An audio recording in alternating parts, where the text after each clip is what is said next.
Hello everybody, welcome to That's Football. I'm Mark Goldbridge, and is the treatment of Arsenal fair? And it's weird to start this video by saying how incredible Liverpool and Man City are and using that as an excuse for Arsenal. But it almost feels like with Arsenal, especially, well, I think with everybody, but we see it in the media as well, people are giving them their coat and their party bag before they've even arrived. And what I mean by that is the scrutiny around Arsenal, to me, is absolutely incredible with regards to, it's almost like, oh, they've failed. They've not won a title, they've failed. But nobody seems to look at the journey they've been on and what their squad looks like in comparison to even a Chelsea, let alone a Liverpool or a Man City. It's absolutely clear to me that they're punching, and it's absolutely clear to me that Arteta and those players have done a good job. But people just seem to scrutinise them to ridiculous lengths, whether it's talking about the dark arts, Carragher was talking about Mourinho, they've got to go and get a big win against a big team. And I think they've won something like 58 Premier League games out of their last 83. That is remarkable when you look at where they are in the league at the moment is there. They're third. I don't think they're going to win the league this year, but that's not to rile or wind up Arsenal fans. It's reality. I think third place in this Premier League season is probably where Arsenal are, and they're still a good team. The previous two seasons, they've come second. The season before that, no one would have put them second. They had this huge glow-up that nobody saw coming, and now it's like, well, you've had your glow-up, why haven't you won the league? The consistency that they're meant to adhere to is incredible, and as I said, that many wins in that many Premier League games over the last 2 and a bit seasons is incredible. And I think that people are very unfair on them because the thing about the last 2 years is they were incredibly consistent, but they didn't really have injuries. They've had injuries to Saka, Odegaard for a long time, Saliba, Rice and Trossard sent off in key games that cost them key points. And I think those are the reasons at the moment why they are only 5 points off the title. I don't think they'll win the title this year. I'm not changing my mind on that. They go to Newcastle on Saturday away. That's going to be tough. And I think Arsenal are going to drop more points across the season because they're human. And I think when you look at Man City, they're a juggernaut. They're not really human. They're robotic in what they can do. And Arsenal, to me, are not good enough to topple Man City. And you're now adding Liverpool into the equation, who have got these players that have won it before. They've got a very, very good squad. And they're definitely looking to be pretenders to the throne. But that then gets dressed up as failure. And I don't think it is fair on Arsenal because the scrutiny they get, I think a lot of the time it just comes down for a dislike towards Arsenal. It reminds me a little bit of Manchester United, how we're always in the news and we're always being scrutinised, and yet we're not in the conversation of the bigger clubs who don't get that scrutiny, but it's because we're Manchester United. And I think Arsenal get that as well. They haven't been near a Premier League title for 20 years. Arteta has taken them close in the last 2, close but no cigar. And the expectation that they're going to hang around there, I think, is really unrealistic. I don't look at that Arsenal side and go, well, if Man City win it for another couple of years, Arsenal will be there waiting. It's like being at the front of the queue at the right time, isn't it? It's like past the parcel. I think Arsenal were waiting with the parcel for the music to stop, and the music's carried on, and that parcel probably is going to go to Liverpool now.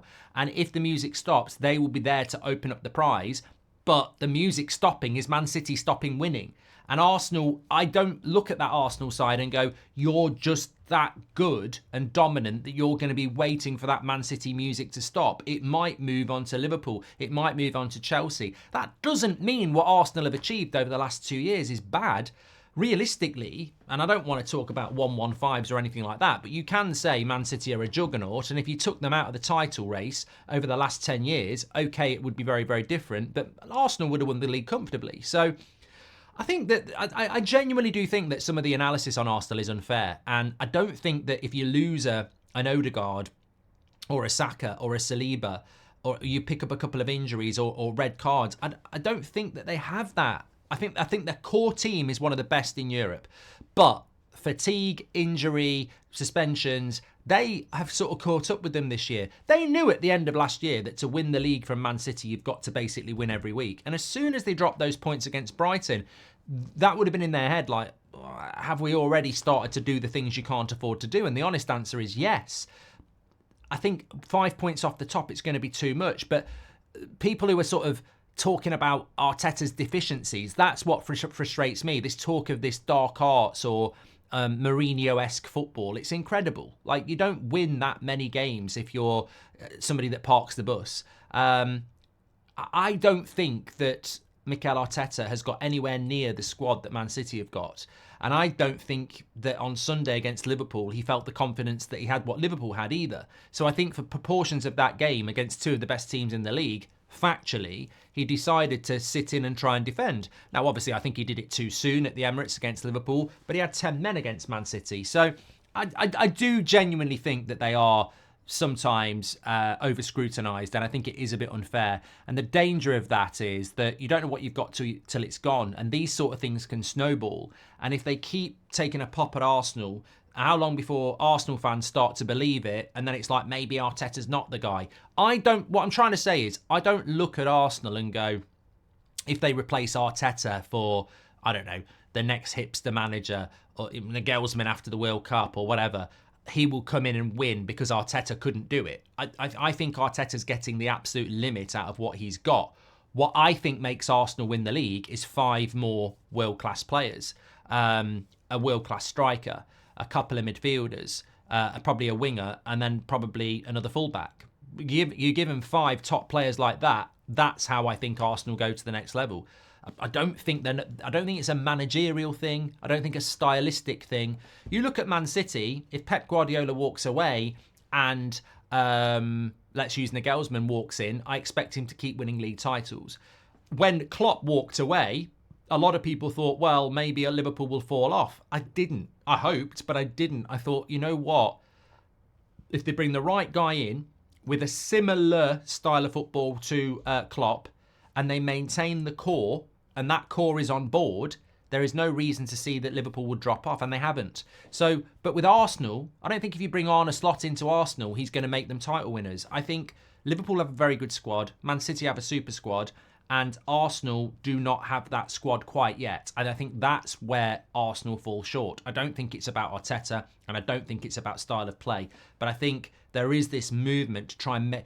There's an Arteta movement. I sense it in the media. I sense it in the fandom of football as well. I think people mistrust Arteta. There's something about Arteta that people don't like, and they sort of almost try and make out that he's the problem with his dark arts and his defensive football. I think he's done an incredible job at Arsenal. I never saw it coming.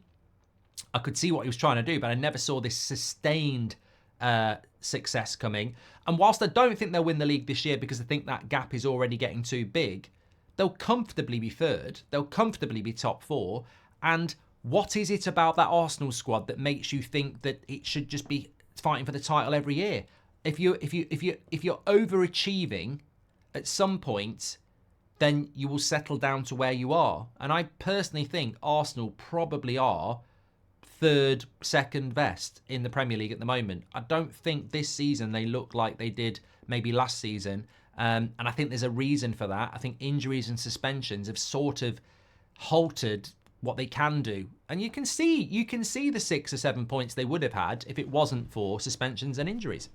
Get your comments in below. What are your thoughts on that? Is it fair? Thanks for watching. Of course, it's Thursday. Make sure you smash a like and subscribe. We're back in the pub tomorrow for the Premier League preview. And then weekend, we've got some cracking watch-alongs for you. 12:30 on Saturday, Newcastle, Arsenal. And then the 3 o'clocks are looking really good as well. Then Sunday, it's Villa Spurs. So a cracking Premier League weekend. Can't wait to spend that with you. Make sure you subscribe. Get your comments in below. Of course, you're all welcome. Stay safe.